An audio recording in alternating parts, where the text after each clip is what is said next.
गुरुवे नमः।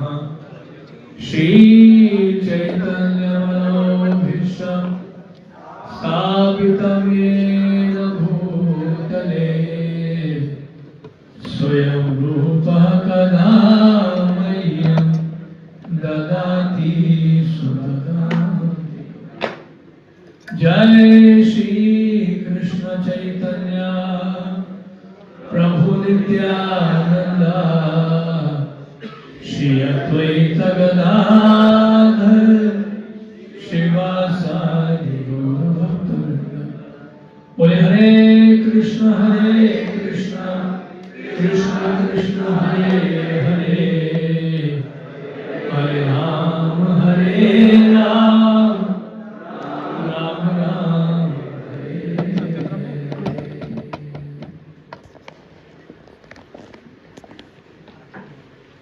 यह है 11वां अध्याय श्रीमद् भगवद गीता। अध्याय का शीर्षक है विराट रूप।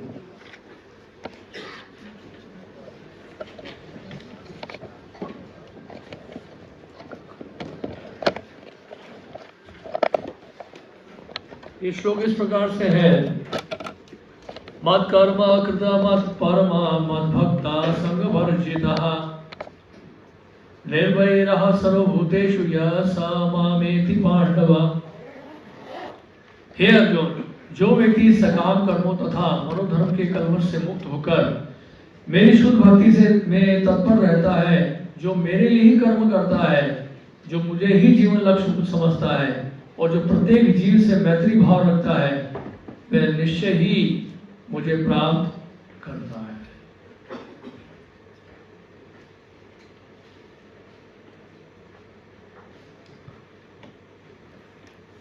तो 11वां अध्याय, इस अध्याय का शीर्षक है विराट रूप। विराट रूप भगवान कृष्ण ने को दिखाया, भगवान कृष्ण ने दिखाया अर्जुन को। और इससे पहले जो 10वां अध्याय था उसमें भगवान ने अपने ऐश्वर्यों का वर्णन किया था। अब इसमें विराट रूप दिखा रहे हैं। तो अब तक जो चला आ रहा है, ये प्रसंग चला आ रहा है, वो इस प्रकार से है। 7वें अध्याय से हम बताएंगे कि क्या हुआ है। In chapter 7, Krishna described himself as the Supreme Lord and said that we can see everything in this world as the expansion of two of his energies. तो 7वें अध्याय बता रहे हैं कि भगवान ने अपने आप को परमेश्वर करके घोषित किया है। और ये बताया, क्या बताया उन्होंने, कि ये पूरा संसार, पूरा जगत क्या है, दो शक्तियों से बना हुआ है। दो शक्तियों से। दो शक्तियां कौन सी हैं? एक आध्यात्मिक और एक भौतिक, स्पिरिचुअल एनर्जी और एक मटेरियल एनर्जी। जैसे कि शरीर में आत्मा है और ये शरीर है, इसी तरह से भौतिक जगत है, सृष्टि है जो कि भौतिक है, और भगवान भी जगत में है तो वो चेतन है। तो इस प्रकार से दोनों का ही जो है संयोजन कह सकते हैं, कॉम्बिनेशन है, मटेरियल स्पिरिचुअल। और उसके बाद Chapter 9, Krishna again explained that everything comes from him and should be seen in relationship with him. Krishna concluded chapter 9 by saying that everyone, regardless of birth, should worship him with devotion. तो कहने का मतलब 9वें अध्याय में भगवान कृष्ण बता रहे हैं कि उन्होंने ये बताया कि सब कुछ उनसे ही उत्पन्न हुआ है, और क्या है, हर वस्तु का, कोई भी चीज हम देख रहे हैं संसार में, जगत में, उसका संबंध किससे है? भगवान से है। तो फिर 9वें अध्याय के अंतिम श्लोक में जब भगवान कह रहे हैं मन मना भव भक्तो मद्याजी माम नमस्कुरु, भगवान कह रहे हैं मुझ में मन लगाओ, मेरे भक्त बनो, मेरी पूजा करो, मुझे नमस्कार करो। तो भगवान 9वें अध्याय में निष्कर्ष दे रहे हैं, रिगार्डलेस ऑफ बर्थ, किसी भी कुल में आपका जन्म क्यों ना हुआ हो, किसी देश में क्यों ना हो आपका जन्म हुआ हो, किसी भी जाति के क्यों ना हो, प्रत्येक जीव को भगवान की सेवा करने का अधिकार है। तो इस प्रकार जो है 9वां अध्याय जो है पूरा हुआ था। और यानी कहने का मतलब ये है, भगवान जो है अपने बारे में बता रहे हैं, अपने ऐश्वर्य का वर्णन कर रहे हैं, एक तरह का संबंध ज्ञान दे रहे हैं भगवान हमें। भगवान अपनी भगवत्ता प्रस्तुत कर रहे हैं, साथ में ये भी बता रहे हैं फिर हमें करना क्या है।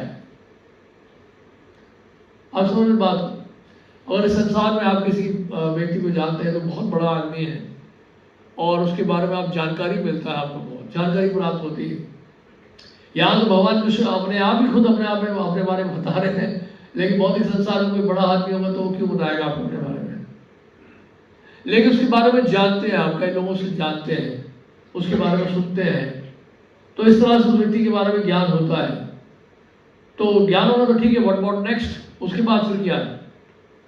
तो अगला कदम यह है कि उस बड़े व्यक्ति के साथ आप कैसे संबंध जोड़े अपना, और वो संबंध कैसे जुड़ेगा, सेवा के द्वारा। सेवा के द्वारा कनेक्शन जुड़ता है। जैसे मान लीजिए आप किसी बड़ी कंपनी में जॉब करते हैं और उस कंपनी के चेयरमैन तक पहुंचना है, तो कंपनी में सबसे पहले तो आपको एंटर करना पड़ेगा और वहां जॉब ढूंढना पड़ेगा। जॉब हो सकता है कि छोटी सी नौकरी लग जाए आपको वहां पे कोई, लेकिन धीरे धीरे जैसे जैसे साल बीतते हैं, 4 साल 5 साल 10 साल, और आपका जो है परफॉर्मेंस अच्छा होता है और आप अच्छे रिजल्ट देते हैं, टारगेट्स पूरे करते हैं, प्रमोशन होता है, तो जैसे जैसे प्रमोशन होगा क्या होगा, आपकी संभावना बढ़ जाएगी चेयरमैन से मिलने की। और जब प्रमोशन और हो जाएगा, बहुत और अच्छे ऊंचे पद में चले जाएंगे, तो फिर तो चेयरमैन आपको रोज ही बुलाएगा। तो वो कनेक्शन कैसे हुआ चेयरमैन के साथ, सर्विस के द्वारा। तो इसी तरह यहाँ पर, ये तो एक उदाहरण समझने के लिए है, लेकिन यहाँ तो भगवान अपने बारे में बता रहे हैं और जैसे सब कुछ उत्पन्न हुआ है, और ये बताया जा रहा है कि ये पूरा जगत जो है वो 2 शक्तियों से परिपूर्ण है, आध्यात्मिक और भौतिक। तो इस संबंध ज्ञान को प्राप्त करके भगवान 9वें अध्याय के अंतिम श्लोक में बता रहे हैं कि आपको क्या करना है। मैंने अपने ऐश्वर्यों के बारे में तो बता दिया आपको, ये भी बता दी कि मैं परम ईश्वर हूं, लेकिन व्हाट नेक्स्ट। तो भगवान ही बता रहे हैं कि अब आपको क्या करना है, मुझ में मन लगाना है, मेरे भक्त बनना है, मेरी पूजा करनी है, मुझे नमस्कार करना है, भगवान बता रहे हैं। तो उसमें ऐसा नहीं कि कोई ईगो का कोई प्रेजेंटेशन है या कोई अपना अहंकार महसूस कर रहे हैं, अहंकार नहीं भगवान का, ये वास्तविकता है। अगर प्रधानमंत्री अपने आप को प्रधानमंत्री बोले तो उसमें क्या झूठ है, गलत नहीं है। प्रधानमंत्री है, वो बोल रहा है प्रधानमंत्री, और सब प्रॉब्लम नहीं। किसी स्कूल का प्रिंसिपल है, बोलता है प्रिंसिपल हो तो प्रिंसिपल ही है वो, लेकिन कोई एमपी बोले कि वो प्रधानमंत्री, वो गड़बड़ है, वो प्रॉब्लम है। आप समझ रहे हैं। तो यहाँ भगवान कृष्ण जब बोल रहे हैं कि मैं परमेश्वर हूं और अपने बारे में जानकारी दे रहे हैं, और जो वास्तविकता है भगवद गीता के अनुसार, तो उसमें ईगो की बात कहाँ आ गई, वो तो रियलिटी है। वो तो उनकी कृपा है कि वो अपने बारे में आपको जानकारी दे रहे हैं, वो उनकी बहुत बड़ी कृपा है, युद्ध की कृपा है, अन्यथा उनको आवश्यकता नहीं है जानकारी देना अपने बारे में। अगर देश का सबसे अमीर आदमी, धनी व्यक्ति, और मान लीजिए वो जाके थोड़ा बताएगा सबको जाके कि मैं कौन हूं, मैं कौन हूं, उसके बारे में तो लोग जानेंगे, खुद ही जानेंगे। लेकिन ये तो भगवान की कृपा है, बहुत बड़ी कृपा है कि भगवान अर्जुन के माध्यम से हम सबको बता रहे हैं, अपना परिचय दे रहे हैं, और उस ज्ञान से उनके ऐश्वर्यों को जानकर अब हमारे लिए क्या लाभ है, उसमें क्या करने से जो है हम लाभान्वित होंगे, क्या बेनिफिशियल होगा हमारे लिए। जैसे फॉर एग्जाम्पल गंगा जी से हमने गंगा जल लिया, गंगा जी में ही डाल दिया, तो लाभ किसको हुआ, गंगा जी को, आपको लाभ होगा। जो ऑफर कर रहा है वो लाभ उसको होता है। सूर्य को जल चढ़ाते हैं, सूर्य को लाभ होगा, खुद को लाभ होगा। एक बच्चा है अपने पिता के बर्थडे में उन्हीं के जेब से पैसा निकाल के उनको गिफ्ट लाके देता है, तो लाभ किसको हो रहा है, बच्चे को ही हो रहा है। तो इसी तरह से भगवान अपने बारे में बता रहे हैं कि मुझे मन लगाओ, मेरे भक्त बनो, मुझे नमस्कार करो, नहीं मेरी पूजा करो, तो लाभ किसको है, लाभ हमें है। ऐसे नहीं अपने लाभ के लिए या आपकी पूजा करने से आप अगर उनके भक्त बन जाएंगे तो उनको कोई बेनिफिट मिलने वाला है, क्योंकि उनके पास भक्तों की कमी नहीं है। वो ऐसा नहीं कि यहाँ पर पृथ्वी आए भक्त ढूंढने ये गलत फहमी में हम लोग ना रहे। हो सकता है कि देश के नेता जो है वोट के लिए अलग अलग शहरों में जाते हो, लेकिन भगवान वोट के लिए नहीं आए हैं यहाँ। ये कोई इलेक्शन नहीं हो रहा है कि भगवान कृष्ण कहे कि भाई मैं परमेश्वर हूँ, मुझे आप वोट डाल लो, मेरी कृष्णा पार्टी है कृष्णा पार्टी में वोट दो क्योंकि मैं परम भगवान हूँ। वो नहीं है कहने का मतलब यहाँ। और ये कोई पोजीशन नहीं है। सबसे बड़ी बात ये है कि आप देश के नेता अभिनेता को चुनते हैं, वो जो पद है वो पद है। पद का मतलब ही होता है जो हमेशा के लिए नहीं होता। ये चीज हमेशा ध्यान रखिएगा। अगर आपको इस संसार में कोई पद मिल रहा है, वो पद परमानेंट नहीं है।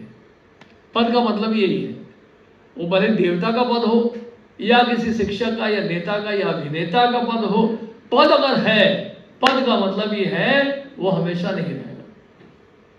पद का स्वभाव ही ऐसा है। लेकिन भगवान का ये पद नहीं है कि ऐसा नहीं है कि 5 साल के बाद और कोई कृष्ण बनेगा या 10 साल के बाद चुनाव होगा और पता नहीं कौन पार्टी कोई और पार्टी जीतेगी, पता चला और कोई कृष्ण बन गया है। तो यहां पर वो एजेंडा नहीं है।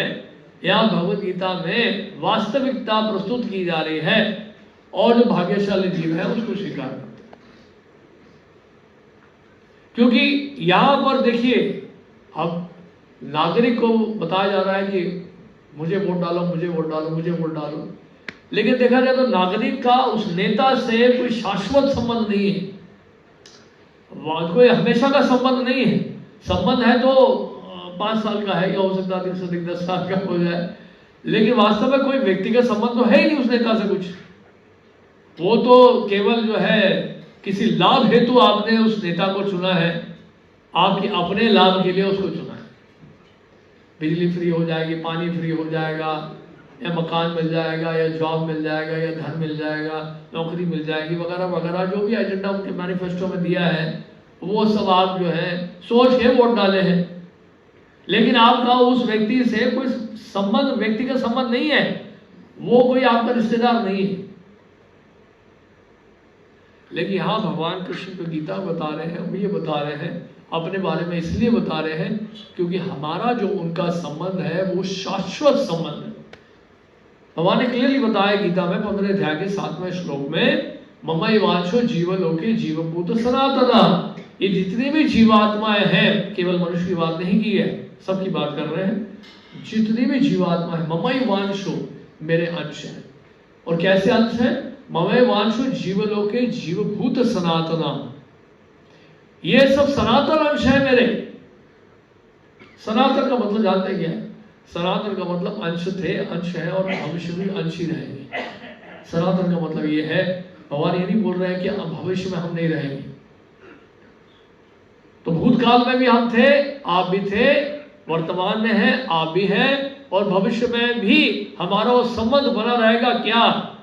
कि जीवात्माएं जो है भगवान की अंश ही रहेंगी। जैसे कि सूर्य के से जो है प्रकाश निकलता है, या अग्नि से चिंगारी निकलती है, अग्नि का चिंगारी से हमेशा का संबंध। तो यहां पर ये बड़ा महत्वपूर्ण यहां पर बात बताई जा रही है। तो और क्या बताया जा रहा है यहां पे? In chapter 10, Krishna explained his opulences and said, "Ham sarvasya prabho matta sarvapravartate." At the end of chapter 10, Krishna stated, "Ekamshena sthito jagat." With a single fragment of myself, I pervade and support the entire universe. और 10वें अध्याय में अपना ऐश्वर्यों का वर्णन करते हुए भगवान कृष्ण ने घोषणा कर दी 8वें श्लोक में, "अहम सर्वस्य प्रभो", मैं ही आध्यात्मिक और भौतिक जगत का कारण, सब कुछ मुझसे उत्पन्न हुआ है। और जो ये जान लेता है बुद्धिमान व्यक्ति, वो क्या करता है? मेरी सेवा करता है। जानने पर क्या करता है? फिर जानने पर भगवान कहते हैं फिर वो मेरी सेवा करता है। ये जान लेता है कि भगवान कृष्ण आध्यात्मिक और भौतिक जगत के कारण है, सभी कुछ सब कुछ उनसे उत्पन्न हुआ है। जब सब कुछ उनसे उत्पन्न हुआ है तो उनसे क्यों ना संबंध बनाऊं मैं? उनसे जो मेरा संबंध शाश्वत है, उस संबंध को क्यों नहीं मैं पुनः जागृत करता?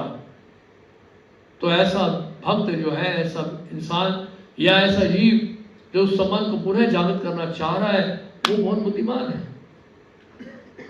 Is most intelligent. तो भगवान क्लियरली बता रहे मैं ही आध्यात्मिक और भौतिक जगत का क्या हूं, कारण हूं। और यहाँ पे श्लोक के अध्याय के अंतिम में क्या बोल रहे हैं, एकांशेन स्थितो जगत, एकांशेन with single fragment of myself I pervade, पूरे जगत में मैं व्याप्त हूं और इस पूरे जगत का मैं आधार हूं। I support the entire universe, I pervade this entire universe, पूरे सृष्टि में मैं व्याप्त हूं और पूरी सृष्टि का मैं आधार हूं, एक अंश से, with single fragment of my self, एक अंशेन स्थितो जगत। तो कहने का अर्थ यह है भगवान ने जो है अपने ऐश्वर्य का वर्णन कर दिया। अब यहां पर देखिए इस गुह्य ज्ञान को प्रस्तुत करने के बाद भगवान कृष्ण से अर्जुन प्रार्थना कर रहे हैं विराट रूप का दर्शन कराने के लिए। सामान्य रूप से लोग सोचते हैं कि विराट रूप जो है अल्टीमेट है और भगवद गीता में भगवान कृष्ण ने जो है अपना अल्टीमेट फॉर्म दिखा दिया, विराट रूप। लेकिन भगवान या जो अर्जुन है वो भगवान कृष्ण के विराट रूप में इतना इंटरेस्टेड नहीं है। हालांकि अर्जुन कह रहे भगवान को विराट रूप दिखाइए, तो क्या कर रहे हैं फिर आप विराट रूप दिखाने के लिए क्यों कहा? अर्जुन तो संतुष्ट है कौन सा रूप देखकर, जो उनके समक्ष खड़े हैं, द्विभुज रूप, श्याम सुंदर रूप, त्रिभंग रूप में जो खड़े भगवान कृष्ण खड़े होते हैं वृंदावन के, वो कृष्ण जो का रूप जो है अर्जुन को सबसे प्रिय है, वो ही सबसे उनको भाता है। वो द्विभुज रूप जो है वो उनको सबसे आकर्षित कर रहा है अर्जुन को। लेकिन उसके बावजूद भी अर्जुन ने भगवान कृष्ण से विराट रूप का दर्शन लेने के लिए क्यों प्रस्ताव रखा है, ये प्रश्न उठता है।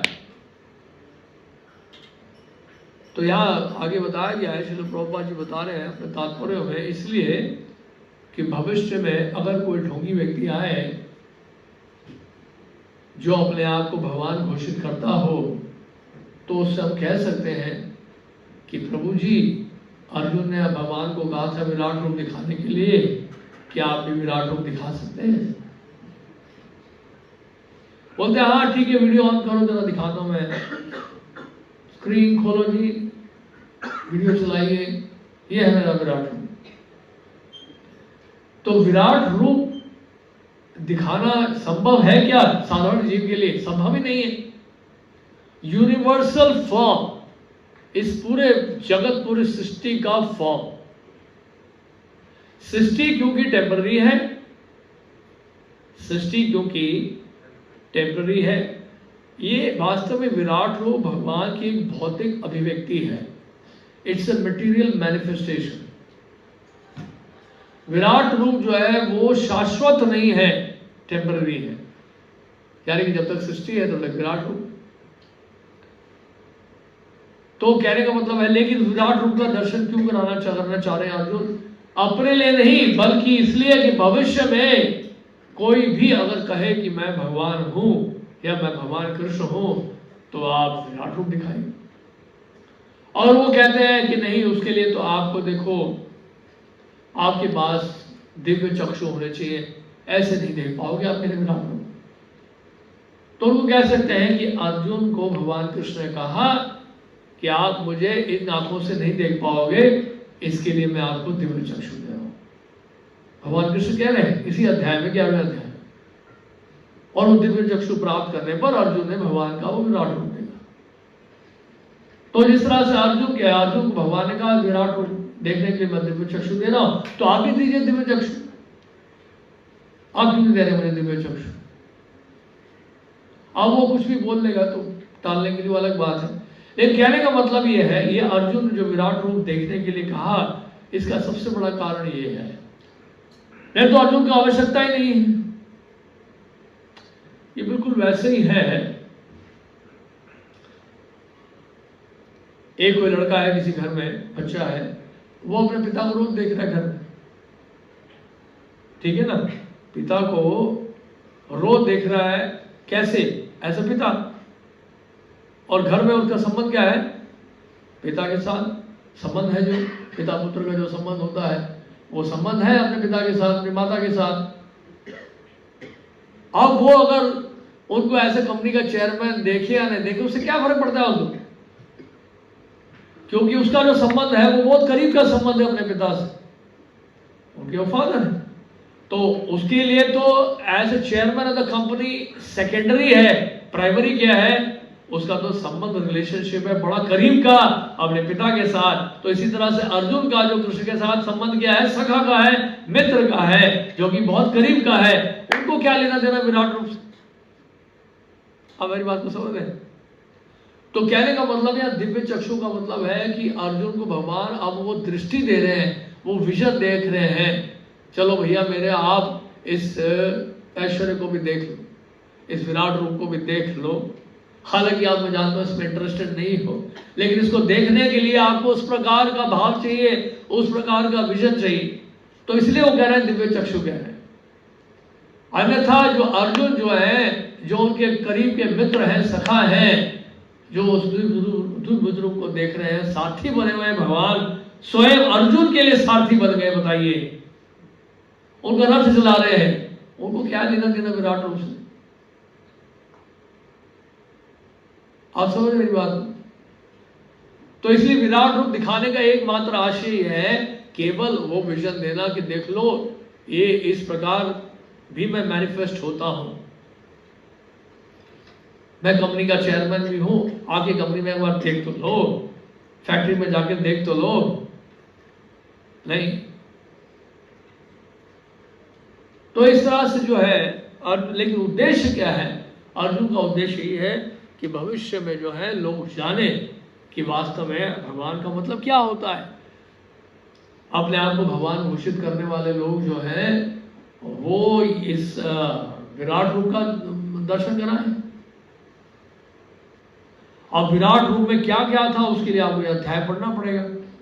हजारों मुख हैं, हजारों हाथ हैं, क्या क्या वर्णन इसमें किया गया, आप पढ़ेंगे इस 11वें अध्याय में, तो बहुत विस्तार से वर्णन किया गया कि अर्जुन ने क्या क्या देखा उस विराट रूप में, बहुत कुछ देखा। तो मैं वैसे थोड़ा सा अनुवाद पढ़ देता हूं।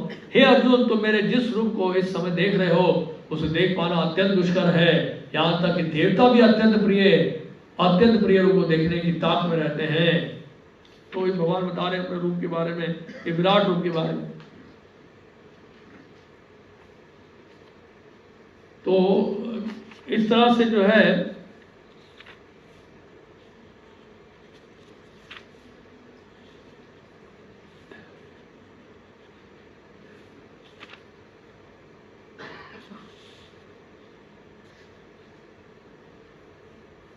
समस्त जगतों को विनष्ट करने वाला मैं काल हूं। बहुत सारा वर्णन है इसमें, तो क्या अगर आप इसको पढ़ेंगे 11वें अध्याय को, तो इसमें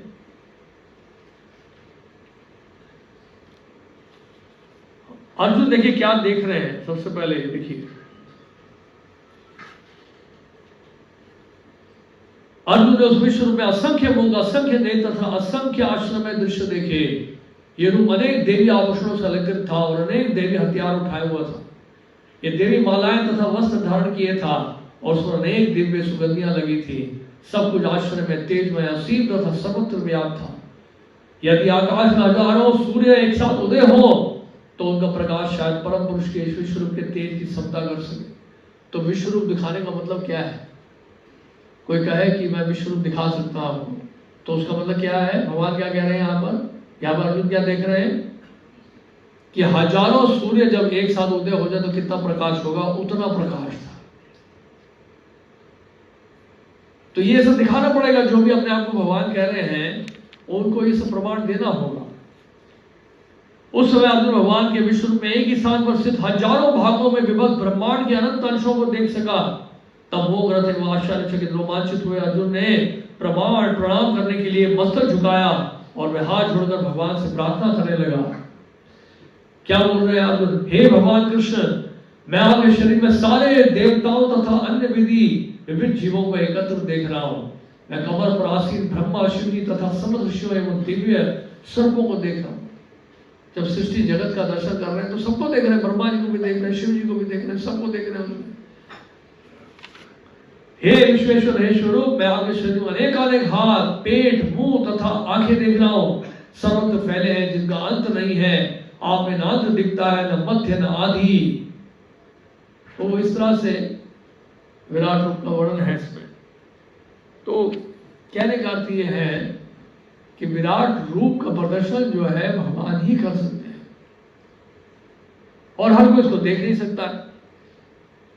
तो यहां पर इस अध्याय की बात चल रही है, तो यहां पर इस श्लोक में जो श्लोक संख्या 55 है, जिसका आपने उच्चारण किया था थोड़ी देर पहले, उसमें विशेष बातें क्या क्या है। भक्ति मस्ट बी परफॉर्म प्योरली। अब ये सब जानने के बाद अल्टीमेटली क्या है, जब विराट रूप दिखा दिया तो अर्जुन एक तरह से भयभीत हो गए, क्योंकि इतना विकराल रूप देखकर अर्जुन के मन में भय उत्पन्न होने लगा। और वो देखा कि भगवान ने जब देखा अर्जुन बहुत भयभीत हो रहे हैं, तो उसके बाद फिर उन्होंने अपना चतुर्भुज रूप दिखाया और उसके बाद में अंततः अपना द्विभुज रूप दिखाया। तब जाकर उनका मन शांत हुआ, अर्जुन का मन शांत हुआ। तो बेसिकली अल्टीमेटली ये दर्शाया जा रहा है इस अध्याय के माध्यम से कि भक्त जो है भगवान के उस द्विभुज रूप को देखकर ही संतुष्ट होता है, उसको विराट रूप से लेना देना कुछ नहीं है, क्योंकि विराट रूप तो बेसिकली पूरे जगत का रूप है। और वो इसलिए दर्शाया गया कि एक सामान्य व्यक्ति समझ सके कि वास्तव में अगर अपने आप को आप भगवान कहते हो तो विराट रूप दिखाओ। तो अब भक्त होने के नाते हमें क्या करना है ये जानने पर, इसमें लिखा है भक्ति must be perform purely, the devotee must fully engage in 9 process of devotional service, only goal is Krishna service. तो हमें क्या करना है, फिर भक्ति में लगना है। ये सब जानने पर, भगवान का रूप देखने पर, भगवान का द्विभुज रूप अर्जुन तथा जो देखा वापस, वो देखकर हमें क्या करना है, फिर हमें भगवान के शरणागत होकर भगवान की भक्ति में लगना है। तो गोल जो लक्ष्य है वो भगवान कृष्ण की सेवा है। तो और यहां भी क्या बता रहे हैं, bhakti must be free from karma and jnana, और devotee should not associate with person और against Krishna, and you should not become attracted to anything but pure devotion. A devotee at the same time should not be envious of those who are inimical, because the karma of such a person has awarded him that mentality. Devotee should remain disentangled from such a person's karma. तो कर्म और ज्ञान से हमें क्या होना है, मुक्त होना है। कर्म और ज्ञान का मतलब होता है ऐसा सारे कर्म जिसमें सुख और दुख की अनुभूति होती है, उससे हमें परे जाना है। और ज्ञान का मतलब यह है ज्ञान से भी परे। ज्ञान से परे मतलब क्या है, इस शरीर का ज्ञान, आत्मा का ज्ञान वो जानना पर्याप्त नहीं है, उससे आगे बढ़ना होगा। क्या जानना पड़ेगा कि उसके स्रोत कौन है। तो उस ज्ञान से परे, कर्म से परे ये जानना होगा कि भगवान कौन है। और साथ में ये बता रहे यहां पर ऐसे लोगों से हमें दूर रहना है जो भगवान कृष्ण से द्वेष करते हैं, उनका संग जो है हमें त्यागना है। और devotee should remain disentangled from such a person. अब क्या है कि ऐसे लोगों की हमें निंदा भी नहीं करनी है, उनसे दूर ही रहना अच्छा है, क्योंकि वो इंसान अगर भगवान से द्वेष कर रहा है तो वो उसका दुर्भाग्य है, वो तो उससे अच्छा है कि दूरी रहा जाए। मत कर्मकृत भी बताए यहाँ पर, यानी कि भगवान कह रहे हैं कि कर्म करें मेरी प्रसन्नता के लिए। और devotee should use his energy full in Krishna service while remaining detached from the fruits of his work. फलों से अनासक्त होकर भगवान कह रहे क्या करना है, भक्त को मेरी सेवा में लगना है। Krishna must be the goal of life. Mat paramaha, the devotee should remain unattached, unattracted to both heavenly and impersonal destination. यानी हमारे जीवन का लक्ष्य कौन होना चाहिए, भगवान कृष्ण की सेवा।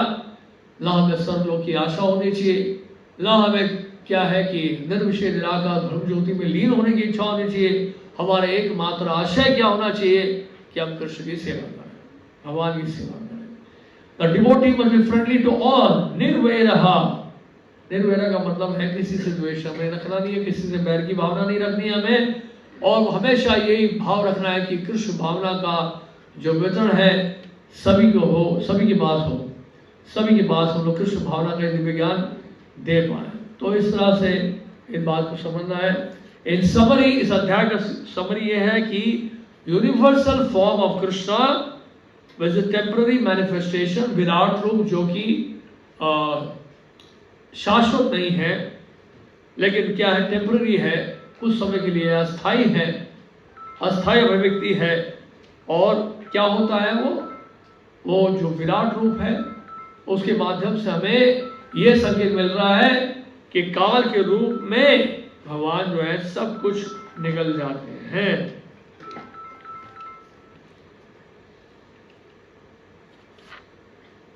तो जो भी भगवान ने दिखाया, ये विराट रूप दिखाया या चतुर्भुज रूप दिखाया, कहने का आशय है उसके स्रोत कौन है, भगवान श्री कृष्ण है जो द्विभुज रूप में है। यानी कि जितने भी रूप आप देख रहे हैं भगवान कृष्ण के, जितने भी विस्तार है, नारायण के विस्तार है, विष्णु के अवतार है, उन सब के स्रोत कौन है, कृष्ण है। इस अध्याय के माध्यम से भगवान कृष्ण ये स्थापित कर रहे हैं। तो इस तरह से ये जानने पर कि भगवान कृष्ण ही स्रोत है, सभी कारणों के कारण है। ईश्वर परमा कृष्ण सच्चिदानंद विग्रह अनादिरादि गोविंद सर्व कारण कारणम। उनका कोई आदि नहीं है, वो अनादि है, सभी कारणों के कारण है, परम ईश्वर है, परम नियंता है। इसलिए क्या करते हैं ब्रह्मा जी, क्या करते हैं, उनकी सेवा करते हैं, उनका भजन करते हैं।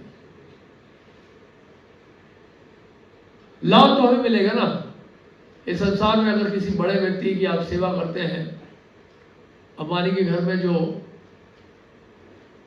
नौकर भी है, उनकी सैलरी कम से कम 3 लाख रुपए है।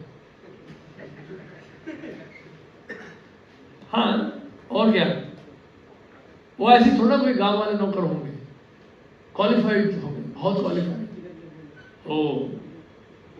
उनकी सैलरी 3 लाख की है। 600 सर्वेंट्स है वहां उनके घर, 600 सर्वेंट्स है। अब क्योंकि वो लोग वहां नौकरी क्यों कर रहे हैं, भले नौकर का पोस्ट है, सर्वेंट ही है, बहुत बड़ी उपाधि नहीं है, लेकिन उनको ये लाभ मिल रहा है कि अंबानी के घर में है। वो जान लेंगे अंबानी कौन है, अंबानी कौन है जान लिया, जानने पर अब वो सेवा कर रहे हैं। इसलिए भगवान अपने ऐश्वर्यों का वर्णन क्यों कर रहे हैं, उन ऐश्वर्यों के द्वारा हमें फिर से प्रभावित कर रहे हैं। देख लो, ये मेरा ऐश्वर्य है। आप संसार के एक बहुत बड़े धनी व्यक्ति से आकर्षित होकर, उसके ऐश्वर्य से आकर्षित होकर उसकी कंपनी में, उसके घर में नौकरी करना चाह रहे हो। अरे यार, सेवा ही करनी है, नौकरी बनना तो मेरे बनो ना। ये तो एक छोटे से देश का एक उद्योगपति है, मैं तो अनंत कोटि ब्रह्मांड का मालिक हूं, मुझसे क्यों नहीं जुड़ते तुम? एक देश के धनी व्यक्ति से जुड़कर आपको 3 लाख रुपए मिल रहे हैं, उसमें आप खुश हो रहे हो। और जो अनंत कोटि ब्रह्मांड के स्वामी भगवान श्री कृष्ण हैं, उनकी जब सेवा में लगोगे तो वो 3 लाख रुपए क्या होंगे, कुछ भी नहीं। फिर तो तीनों लोगों का सुख, अनंत कोटि ब्रह्मांडों का सुख आपके पास है, क्योंकि आप किसके संतान हैं, किसके संबंध है, आपका किससे संबंध है, भगवान कृष्ण से संबंध है। यही तो भगवत गीता का एक मर्म है, यही बताना चाह रहे हैं कि अर्जुन ने भगवान कृष्ण को सारथी बनाया, तो नारायणी सेना ना भी हो तो क्या फर्क पड़ता, क्या फर्क पड़ता है। भगवान कृष्ण साथ में बैठ ही जाए, शस्त्र ना भी उठाए, पूरा आध्यात्मिक और भौतिक जगत उनके साथ है। मालिक बैठे ना साथ में, और जब मालिक ही बैठ गए, फिर क्या कौरव सेना और क्या दुर्योधन और क्या कुछ नहीं है, सब तो उनका ही है। उनकी वाणी ही पर्याप्त है सारथी के रूप में अर्जुन को मार्गदर्शन देने के लिए, और वही विजय का कारण है। इसलिए तो संजय भगवत गीता के अंत में क्या कह रहे हैं, जहाँ योगेश्वर कृष्ण है और जहाँ धनुर्धर अर्जुन है, वहां नीति है, वहां विजय है, वहां नीति है, वहां ऐश्वर्य है, वह अलौकिक शक्ति है। इसलिए ये सब बताया जा रहा है। क्यों इतना कुछ बता रहे हैं भगवान गीता में, अपने ऐश्वर्य के बारे में विराट रूप दिखा रहे हैं, ये सब क्यों कर रहे हैं भगवान? हमारी बुद्धि ठीक करने के लिए। कहाँ एक संसार के किसी बद्ध जीव और एक उद्योगपति की नौकरी कर रहे हो, अरे मेरी सेवा में लग जाओ, तुम्हारे पास किसी की कमी होगी। पूरा ब्रह्मांड ही तुम्हारे साथ है। फिर तो दुर्योधन खुश हो गया नारायणी सेना लेकर जिसमें 10 लाख योद्धा थे। अरे जहां भगवान कृष्ण मौजूद है वो तो पूरा ब्रह्मांड ही उसके उनके साथ है, 10 लाख क्या है 10 लाख रुपये भी नहीं है। और दुर्योधन अगर नारायणी सेना ले भी ली तो नारायण को तो छोड़ दिया, नारायणी सेना ने लेकर क्या नाम, सीता जी को ले गया रावण और राम को छोड़ दिया। लक्ष्मी जी तो उल्लू में बैठकर आती है जब नारायण से अलग ले जाते हो, और वो लक्ष्मी जो है वो चंचल बन जाती है, इसलिए उनका नाम एक चंचला है। वो चंचला है, एक स्थान में रहती नहीं, उनका स्वभाव ऐसा है। अगर नारायण से अलग कर दोगे लक्ष्मी जी को तो स्वभाव का चंचल है, और फिर उल्लू में बैठकर आती है और उल्लू बनाती है हमें। कभी आपके जेब में आएंगी, कभी जेब में नहीं आएंगी, कभी बैंक में आएंगी, कभी बैंक में नहीं आएंगी, और आप उल्लू बनते रहेंगे, आएंगी और जाएंगी। लेकिन लक्ष्मी जी को नारायण की सेवा में अगर लगने देंगे तो लक्ष्मी जी भी आपके साथ है, नारायण भी आपके साथ है। तो ऐसा भक्त जो है वो बुद्धिमान है। नारायण की सेवा में लगो तो लक्ष्मी जी साथ में है ही, फिर अलग से क्या लक्ष्मी जी की सेवा करनी है। नारायण की सेवा में जो लगा है लक्ष्मी जी साथ में होंगी होंगी।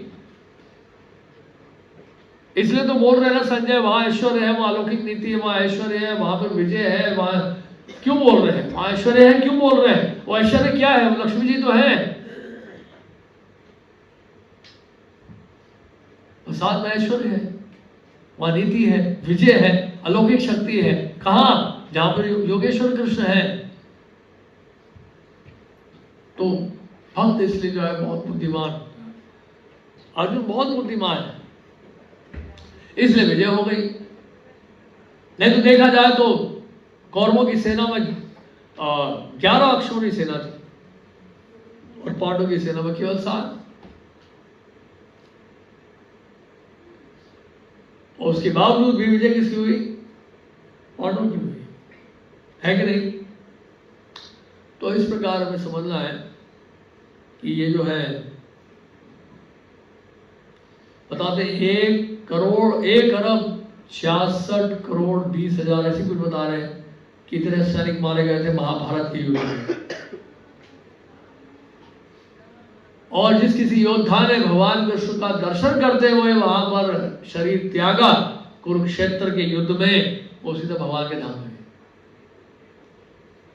शत्रु हो कौरवों की तरफ से हो या पांडवों की तरफ से हो, जिस किसी योद्धा ने भगवान का दर्शन करते हुए शरीर त्यागा वो भगवान के धाम में चला गया।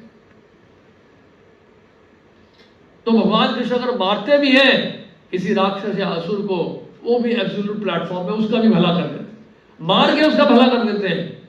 सूर्य का प्रकाश मलमूत्र को भी शुद्ध करता है। सूर्य का प्रकाश सबके लिए है, पाकिस्तान के लिए भी है, चाइना के लिए भी है, इंडिया के लिए भी है। समभाव समदर्शी, जैसे भगवान भी समदर्शी हैं, असुर राक्षसों को मारते हैं, उनका भी भला करते हैं, उनका भी उद्धार कर देते हैं।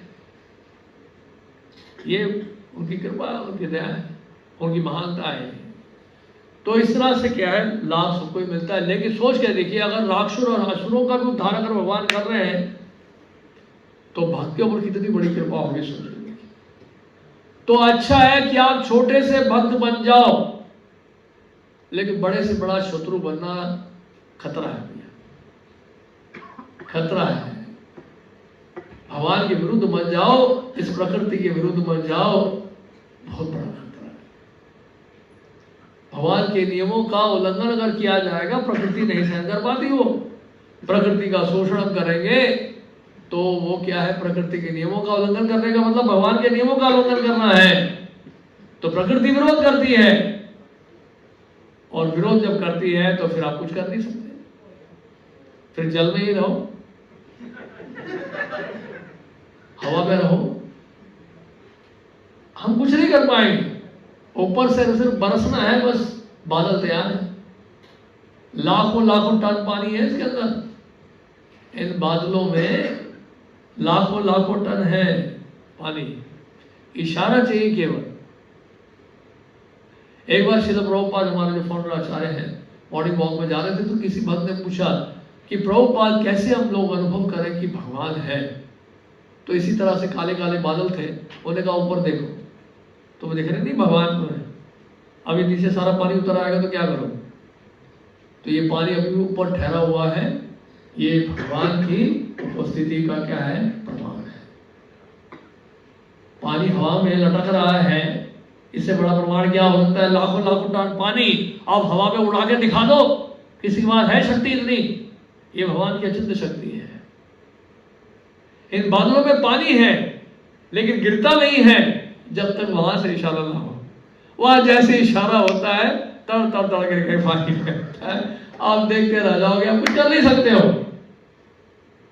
कुछ कर सकते हैं बताइए। तो हमारा क्या, देखिए हमारी क्या शक्ति है। हमें बड़ा अभिमान रहता है, हमें ये किया है कि हमने वो किया है, हमारा ये अचीवमेंट है, हमारा कंट्री डेवलप हो रहा है नहीं, एडवांस कंट्री हो गए हम लोग, जीडीपी का ग्रोथ बहुत हो गया। अरे ऊपर से पानी बरसेगा तो तुम्हारा क्या करेगा जीडीपी। ऊपर से जब पानी बरसेगा, पहाड़ की चट्टानें जब सर पे गिरेंगे तुम्हारे, तो क्या करेगा जीडीपी तुम्हारा। प्रकृति के साथ खिलवाड़ नहीं कर सकते हम। हमें भगवान की आज्ञा के अनुसार चलना है। प्रकृति भगवान की अर्धांगिनी है, उनकी शक्ति है, तो उनका शोषण करेंगे जैसे ही, तो फिर उसका परिणाम भुगतना पड़ता है। तो इसलिए क्या है कि अच्छे नागरिक होने के नाते हमें भगवत गीता की शिक्षाओं को अपने जीवन में उतारना चाहिए। अच्छे नागरिक बने रहेंगे, भगवत गीता की शिक्षाओं के अनुसार चलेंगे, तो सब कुछ लाभ मिलेगा, सब कुछ उपलब्ध है। फिर किसी चीज की कमी नहीं है। फिर संसार में किसी चीज की कमी रहेगी नहीं। कोई बोलता प्रभु जी आपने बताया था भगवत गीता में कि यज्ञ करने से वर्षा होती है और वर्षा होने से अन्न उत्पन्न होता है, इसका मतलब यज्ञ बंद कर देना चाहिए, बहुत ज्यादा बरसात हो रही है। कहीं कोई कह रहा था मुझे उसे, मैंने कहा ये जो अधिक वर्षा हो रही ना यज्ञ के कारण नहीं है, पाप के कारण। जब यज्ञ के कारण वर्षा होती है वो वर्षा संतुलित होती है, यानी कि रात्रि के समय वर्षा होगी और दिन के समय धूप निकलेगी। उससे क्या होता है, जमीन उपजाऊ हो जाती है, फर्टाइल होता है लैंड, और सर नॉट नेचुरली ऑटोमेटिकली आपका जो उत्पादन प्रोडक्शन बढ़ जाता है। इकोनॉमिक डेवलपमेंट का मतलब ये है कि आपका प्रोडक्शन कितना है, एग्रीकल्चर प्रोडक्शन कितना है, कितना प्रोडक्शन बढ़ता जा रहा है दिन हर साल, वो तभी होगा जब संतुलित वर्षा होगी। अगर आप यज्ञ करेंगे नियमित रूप से तो वर्षा उतनी होगी जितना कि आवश्यक है, और आपको बहुत बड़ी तादाद में अनाज मिलेगा। आज अमेरिका जो है 4 गुना हमसे बड़ा है साइज में, लेकिन उसका पॉपुलेशन आधा भी नहीं है हमसे। कितना लैंड है उनके पास। आज हम बात करते हैं कि संसार में कई गरीब देश हैं, लोगों के पास खाने पीने की बड़ी समस्या है, ये है वो है, ये सब बकवास है।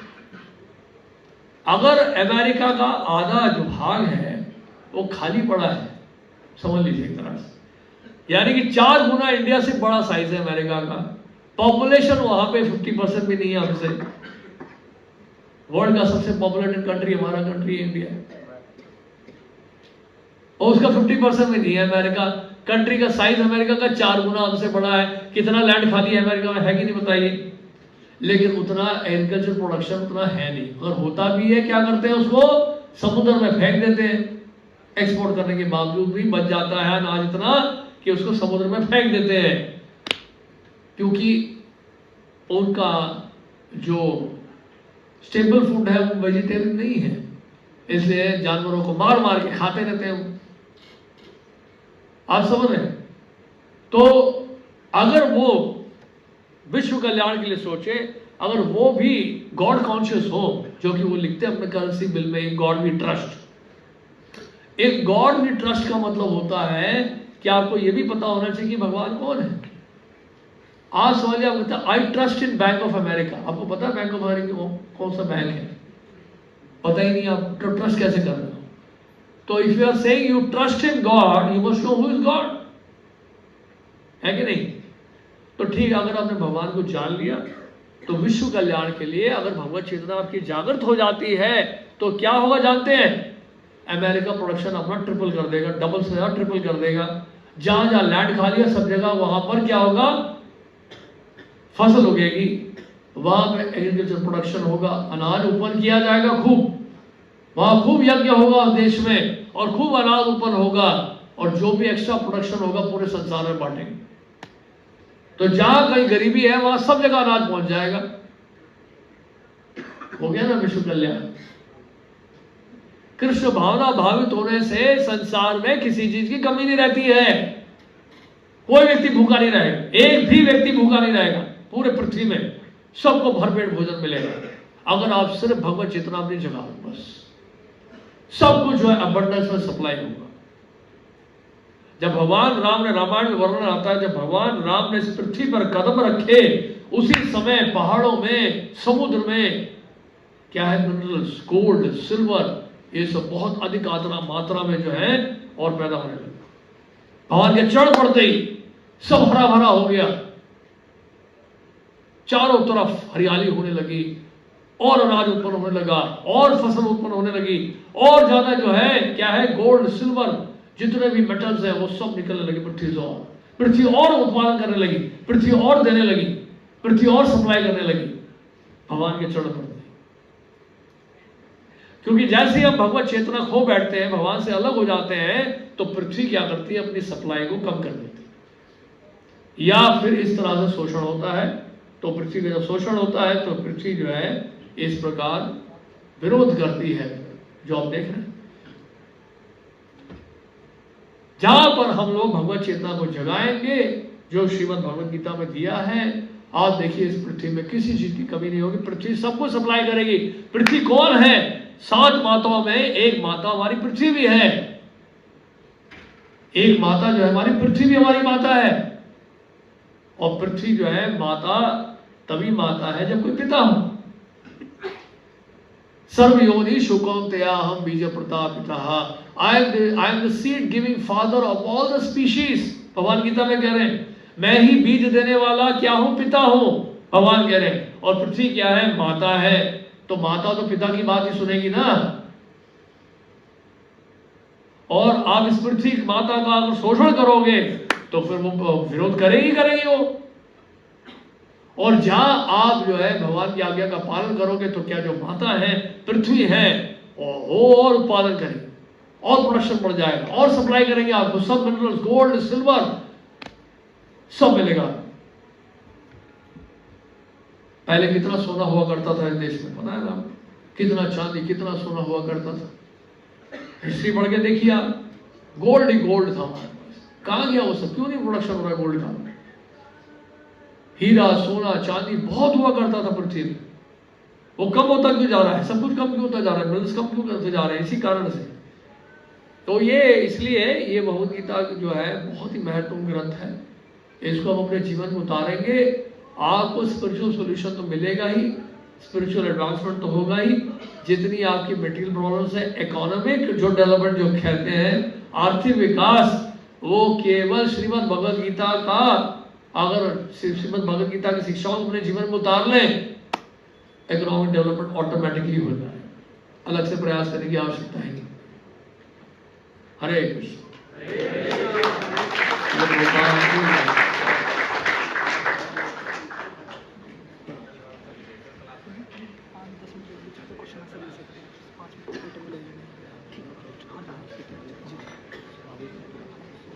Thank you. हरे कृष्णा। तो धन्यवाद करेंगे प्रभु जी का एक बार जोर से हरे कृष्ण महामंत्र बोल करके। हरे कृष्णा कृष्णा कृष्णा हरे हरे, हरे राम राम राम हरे।